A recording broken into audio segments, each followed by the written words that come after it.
Okay, ആദ്യത്തെ കാര്യം Muslims വോട്ടിന്റെ കുറവ് കോൺഗ്രസിൽ. ഞാനൊരു കാര്യം പറഞ്ഞത് സാർ, 2029 ലോക്സഭ ഇലക്ഷനിൽ വരുമ്പോൾ ഇന്ത്യ ലോകത്തിലെ രണ്ടാമത്തെ വലിയ ശക്തിയാകുമ്പോൾ ഇന്ത്യയിലെ മുഴുവൻ മുസ്ലിങ്ങളും വോട്ട് ചെയ്യാൻ പോകുന്നത് ശ്രീമൻ നരേന്ദ്രമോദിക്കും BJPക്കും ആയിരിക്കും. കേരളത്തിൽ ഒഴികെ ഞാൻ പറയാം, വ്യക്തമായിട്ട് പറയാം, ആ മാറ്റം അവർ തന്നെ മാറ്റം കാണുന്നുണ്ട്. India is in A power.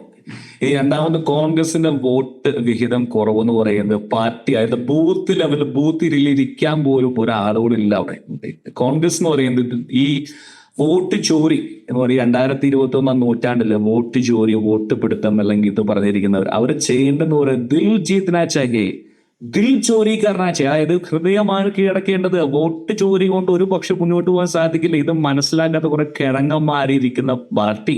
അത് ഇത് പാർട്ടിയല്ല, ഇത് പറയുന്ന ഒരു കൊള്ള സംഘം, ഒരു കൂട്ടം ചെറിയ സംഘങ്ങൾ മാത്രമേ മാറിയിരിക്കുകയാണ്. കേരളത്തിലൊരു സംഘം, പിന്നെ പ്രാദേശിക പാർട്ടിയെ മാറിയിരിക്കുകയാണ്. തലപ്പത്തിരിക്കുന്ന രാഹുൽ ഗാന്ധി എന്ന് പറയുന്ന വ്യക്തി, നമുക്കറിയാം, അദ്ദേഹം ഒരു വടി പിടിച്ച് മുന്നോട്ട് പോകുന്നു.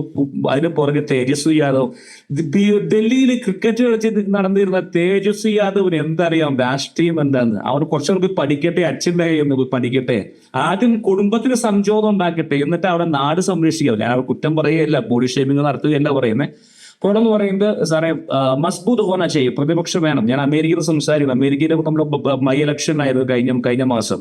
ഡെമോക്രാറ്റ് പാർട്ടി, പ്രതിപക്ഷ പാർട്ടി നല്ലൊരു വിജയം കരസ്ഥമാക്കി. രണ്ട് പാർട്ടികളും, പ്രതിപക്ഷവും പക്ഷം ഒരേപോലെ മുന്നേറിയ മാത്രമേ ലോകം അല്ലെങ്കിൽ രാജ്യം മുന്നേറുകയുള്ളൂ. മോദി ചെയ്യുന്ന എല്ലാ കാര്യവും അംഗീകരിക്കുകയല്ല പറയുന്നത്. പക്ഷേ ഇന്ത്യക്ക് നല്ലൊരു ശക്തമായിട്ട് പ്രതിപക്ഷം വേണം.